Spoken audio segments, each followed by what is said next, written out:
So, like, this guy has been running alongside, licking the boots of LeBron for years now. So this is just another way to prop up LeBron, kind of. So, yes, it's a shot against Chris Bosh, but it's also saying, oh, well, LeBron didn't have any super teams. LeBron didn't have a big three. BS, Rich Paul. It's a garbage comment by a bootlicker. Because why does Chris Bosh have to be collateral damage? He made a lot of sacrifices financially and in terms of stats. And, you know, why in your desperate attempt to put LeBron James on a superior level or equal level to Michael Jordan, why damage Chris Bosh? Jason Whitlock goes off on Rich Paul for disrespecting Chris Bosh. Check out what he had to say, and then I'll come back with my comments. Rich Paul had some interesting things to say about the Miami Heat and when LeBron James was there and the big three. I took these comments as like, whoa. The Heatles? Chris Bosh, thanks for all the sacrifice, but here we are 10, 12 years later, and we're going to take a dump on Chris Bosh. Let's play the Rich Paul clip. I think this is him talking with Pat McAfee. Play the clip. Y'all better put some respect on Chris Bosh's name. One of the reasons why they were able to come back versus the Spurs, that legendary rebound, pass to Ray Allen, and then the block shot. Don't sleep on Chris Bosh. He's the reason why the Heat won all those championships during that 4-year run. That's not the end all be all. I always love a big two. I don't really love a big three. I don't really. People talk big three, but the big three thing has never really worked. And you say, well, what happened in Miami? That wasn't really a big three. There was three guys that went in the lottery, and they did really well individually on their team. So they put up big numbers and had big accomplishments. But when you think about it, Bosh was the ultimate professional. He took a back seat, and he played a role in which, because he had such a high IQ and he was such a professional as an individual, his approach to everything is what made that work. When you look in Boston, okay, you can say Ray Allen and Kevin Garnett and Paul Pierce was a big three. Again, thinking about names, but the way that offense was ran, Rondo's capability during that time, it was a lot different. When you've seen people go for that, it never really worked. And I've had this conversation with several different, owners of teams. Now, I see what he's doing. This could be just LeBron James being the GOAT angle, that he didn't need a big three to win championships. But what he's saying, in theory, may be correct. Bosh taking a back seat, allowing Wade and LeBron to do their thing. But again, Bosh was instrumental in those championships, taking that back seat, and then when his number is being called, being able to score, playing big minutes. If he scored 10 or 15 points, they were impactful. Think about the defense, having that person in the paint that can block shots on the weak side. So Bosh, even though he may have took a back seat, his numbers may not look like how they did when he was with the Toronto Raptors. He was a part of that big three, but yeah, he took a back seat, but you can't sleep on what Chris Bosh meant for the Miami Heat. Direct shot at Chris Bosh here, who was an all-star, I believe, every year he played with the Miami Heat, but it's not a big three. I think I looked this up yesterday. At one point, Bosh, this is in Toronto, finished 7th in MVP voting 1 year, 12th in MVP voting 1 year, and was an all-star every year in Miami and seemed to sacrifice his offense to, help the team win a championship. Unfair, fair comment here by... It's a ridiculous comment, Jason. It's ridiculous on multiple levels, not just because of Chris Bosh. Of course, we know it's a direct shot at Chris Bosh. Just to extrapolate on what you were talking about, Chris Bosh did not make an all-star team in his first 2 seasons in the NBA. Every year after that, until he retired due to health issues at 31, he had blood clot issues. He was an all-star every year. That's 11 straight years as an all-star in the NBA.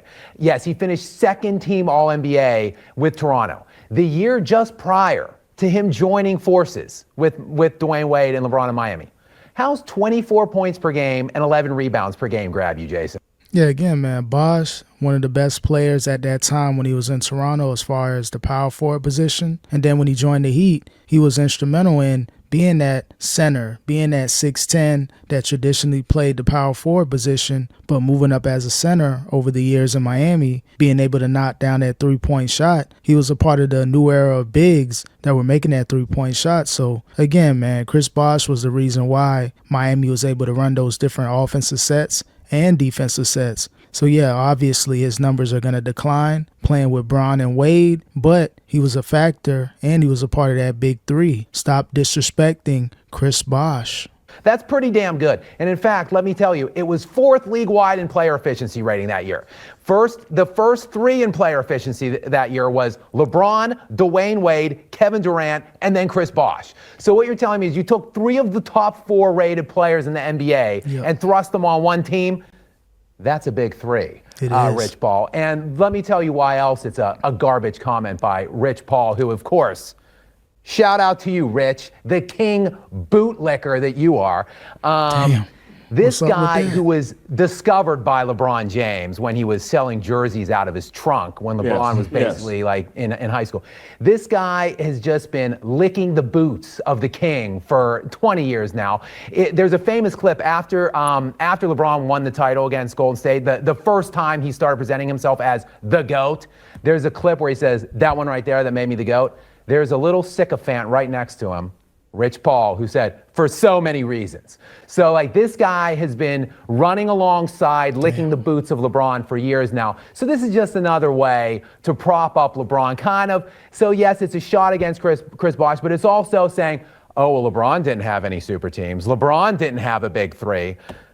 BS, Rich Paul. It's a garbage comment by a bootlicker. Yeah, it's obvious what Rich Paul is doing. It's just trying to prop up LeBron James being the GOAT, a legacy move, being able to go on these major platforms and change the narrative. That's all it is. Yeah, it was a shot at Chris Bosh, a backhand compliment that he wasn't a player that he used to be, but he still helped the team. But by lessening the value of Chris Bosh, saying it was just a big 2 with Wade and LeBron, yes, to help prop up his legacy. And if you're Rich Paul, you didn't have to do that. No one's talking about a big 3 in Miami like that. Yeah, obviously it was, but they're just talking about LeBron James' time in Miami, so you didn't have to disrespect Chris Bosh just to prop up LeBron James and his legacy. Terrible move by Rich Paul and a disrespectful move by Rich Paul, talking junk about Chris Bosh, even though he didn't do it directly, but we all know what he's doing, and this is what he's paid to do. Help out LeBron, change the narrative, and make sure that he goes down as the GOAT.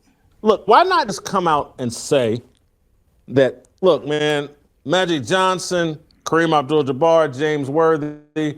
He's basically saying James Worthy was better than Chris Bosh.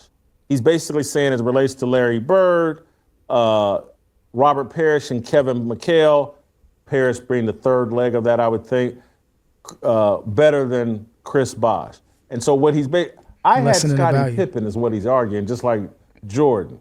And I didn't really, there was no big 3. That is what Rich Paul's trying to argue here, but it's nonsense because I think you could put together an argument that Chris Bosh, on the same level as James Worthy, on the same level as Robert Parrish, of course, and it is a big 3, and he's probably saying the big 3 of KG, Paul Pierce, and Ray Allen. But I love the points you made is the end of discussion. Top 4 players the year before in player efficiency. Player efficiency rating. And if you want to expand, if you want to say that's cherry pick stat, whatever. Okay, fine. Let's look at BPM that year, box plus minus. He was like 19th. He was 18th in value over replacement. He was 17th in win share. He's an undeniable top 15 to 20 player. Yeah, again, we all know this was just a move by Rich Paul to prop up LeBron James and his legacy. You got to disrespect Chris Bosh. Who can we disrespect on that Heat team in those 4 years? Obviously, you got to go at Chris Bosh just because you want to help LeBron James and his legacy. Let's go ahead and lessen the value with the Miami Heat, and it's just going to make LeBron James look even better than what he is. But again, I don't think you had to do that if you're Rich Paul. I know you had to do everything in your power to help out LeBron being the GOAT, but by disrespecting Chris Bosh, I think it's going to backfire on Rich Paul. That year, and you put him and made him a third option. That's why it's called a super team. LeBron. That's why it's called a super team, Rich Paul, because you took these 3 jacked elite players in their prime, mind you. He mentioned the Boston thing real quick. Those guys were over 10 years in the league each. The Boston 3, right? They were, 12 years, whatever, 10, 11, 12 years in the league, all over 30. Bosh, Wade, and LeBron were 7th year in the league, all under the age of 30. They were all primed, and they were all elite players. They were a big 3, period.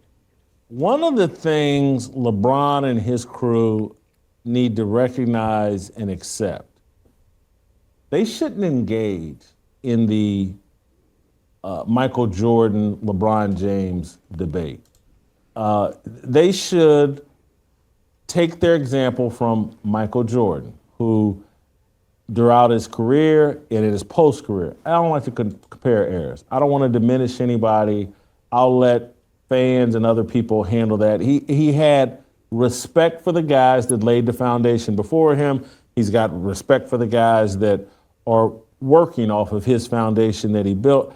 I don't understand why LeBron and his crew are engaging in this whole discussion. They should. The reason that they're engaging in this discussion as far as LeBron being a GOAT, because they know how powerful social media is. They know how powerful the First Takes and all these other sports shows are. Let's go ahead and stir up the pot. Let's have these discussions. Hopefully it makes ESPN and all these major sports networks and TV shows, and let's continue this conversation. Let's change the narrative over the years. They're powerful enough to do so. So again, it's all a legacy move by LeBron. This is why he hired Rich Paul. Yeah, you can quote unquote run Clutch Sports, even though that's LeBron James' agency, has Rich Paul as the face. And then you got other people in the background as well. The puppet masters kind of helping to change this narrative with LeBron being the GOAT. So calculated move by Rich Paul. Let's disrespect Chris Bosh. He's not going to go off on me in the media. He's not going to talk down on LeBron. He's a nice guy. He'll let this pass, and he'll just be the sacrifice. He'll be the scapegoat.